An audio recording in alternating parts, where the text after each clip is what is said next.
Alrighty, so we're back for the second part. Before we begin, there's a few things that I'd like to get out of the way. The first item is that I'd like us to make MuseScore a little bit louder, because oftentimes it's not loud enough. To make MuseScore louder, you'll need to go to View, and then go to Play Panel. When the Play Panel opens up, there are two things that we want to do.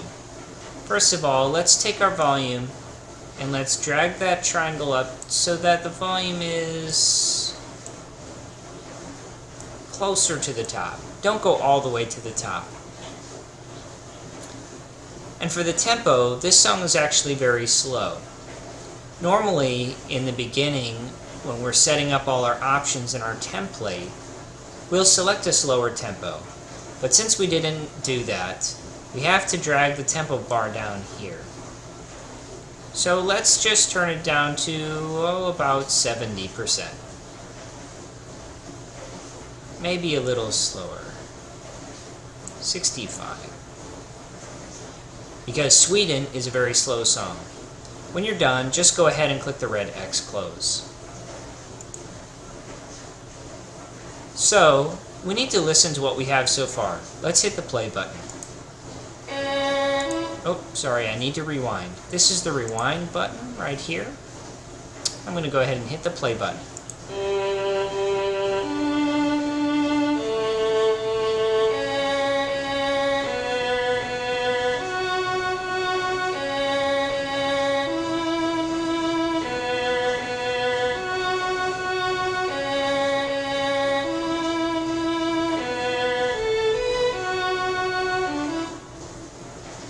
Alright, and then go ahead and hit the play button again to stop it.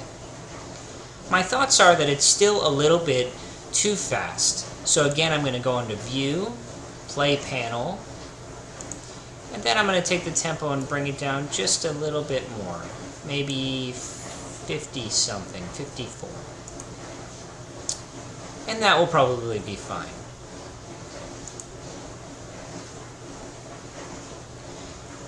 So when you learned a little bit about the violin, you learned about the range of it. We know the violin can play extremely high notes. It can usually go as high as we need it to, but it can't always go as low as we need it to. Luckily in our song, the lowest note that the violin has to play is this note right here, which ends up being a G. There's some fancy things you can do with MuseScore to get a better understanding of music. I'll show you one. If we select all the notes by using Control-A, you'll see a blue box appears. We can then go to Plugins at the top. In Plugins, you should be able to find something in Notes called Note Names, and it does just what it says. When you click it, it shows you all the note names. This is really useful when not only you're looking for patterns, but you're also just simply practicing reading the notes itself. So as you can see, we have a G here for the violin part. As it turns out, this is the lowest G a violin can play.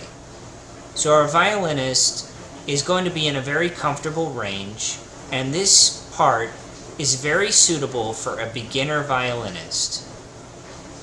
Even a violinist who's only been playing for about 6 months to a year, depending on age, should be able to play this, as it is quite simple.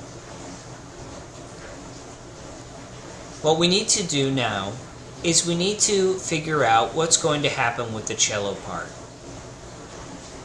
As you should have already learned about the cello's lowest note is a low C, and I'll click that in so you can see it.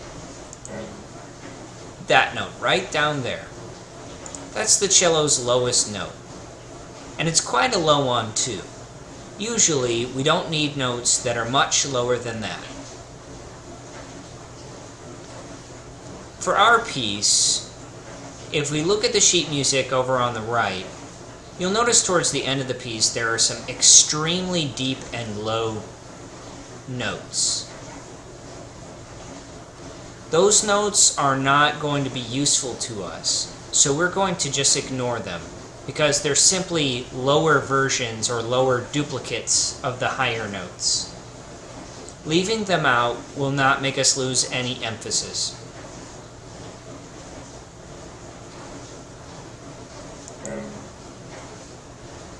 The cello goes from a range of this low C all the way up probably comfortably to about an E, which I will show you, which is probably right up about there.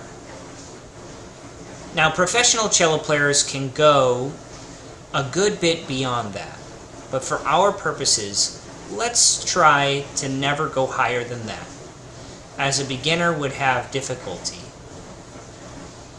Since we don't need both of those notes, I'm going to hit backspace twice, which gets rid of those. And I'm going to start clicking in the notes that we do have. The nice thing about MuseScore, made a little mistake there.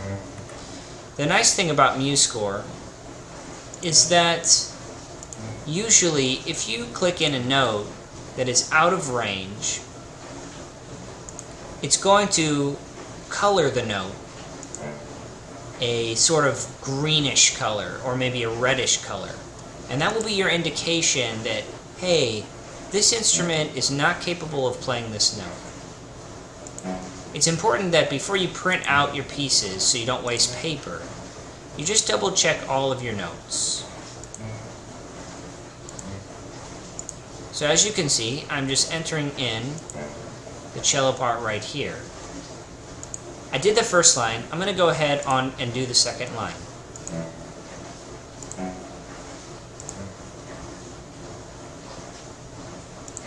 And see, sometimes the music likes to jump around on you a little bit. That's okay. Just keep entering in your notes.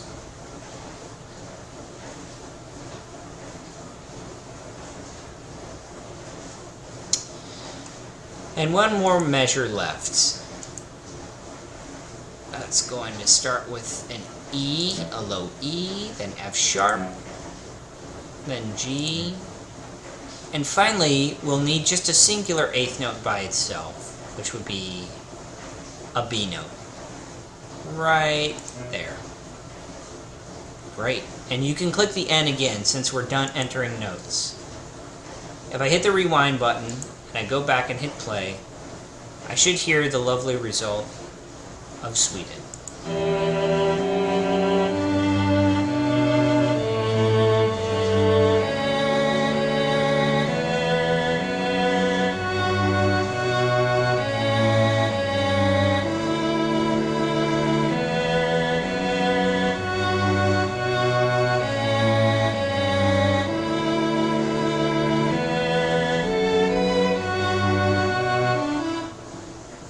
All right, great. Let's pose some questions about what's going on here musically. First of all, it's easy to see a couple of shapes that are happening. In the last video, we talked about the patterns that are being made in the violin part. These low notes are jumping up a fifth, then the whole thing moves up one. Instead of jumping a fifth, it just jumps a third. For the next measure, it again moves up one. This time jumps a fifth. Goes up one more. Then jumps a third. So a sequence is clearly being used. An alternation of fifths and thirds. Finally, for dramatic effect, a large jump is used in measure 7, going from a low B to a high A. That's quite a long ways, but it's not hard, even for our beginner violin player. If you look at the cello part, you'll notice something that looks like very gently rolling waves. The notes start low at E, go up, and then They meet their peak about halfway at B, and then they just come back down to D. And you'll notice that this pattern repeats 3 times. And if we were to keep going with the music, it would happen a 4th time. This should tell you something about writing for string instruments and the differences between writing for a melodic instrument like violin, which would focus on playing the melody or the main part that we know in a song, versus a bass instrument like the cello, which would play the bass line or the lowest part we're hearing. I think the result is very nice. Again, if we want to further analyze it, we can use that trick I talked about before. We can highlight the cello part by clicking anywhere in the first measure. Don't click on a note, but just click in the first measure somewhere. Hold down your Shift key, and then go to the last measure and click. It should select all those measures in between. Then you can go to Plugins, Notes, and again go to Note Names. And if you don't know the note names, if you're not familiar with them, you can start seeing the note names of the cello part. And the interesting thing is, I'm going to slow down the speed yet one more time. This is where you have to really experiment with music. I'm going to slow it down to a quite slow tempo. And what I'm going to do is, I'm going to rewind it here, and I'm going to play it again. And what I'll be looking for is notes which I really like the sound of when they sound together. So all of these notes that are vertically aligned with each other, when I find one that I really like, a pair that I really like, I'm going to just stop it and see where it lands.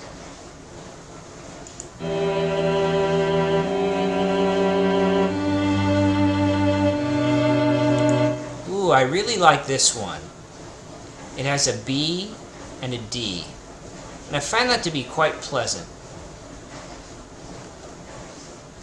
This is a simple activity which you can do going through any of the parts that you come across. Because I know that I like D and B together, and I know that I like D to be higher and B to be the lower note, I already know something about myself as a composer and what I like in music. And I'll be sure to come back and use the combination of D and B again in my own compositions.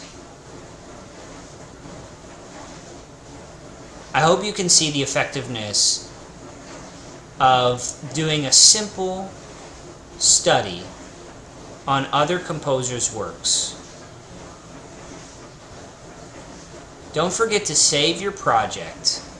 Go ahead and save it as Sweden. That's all for now.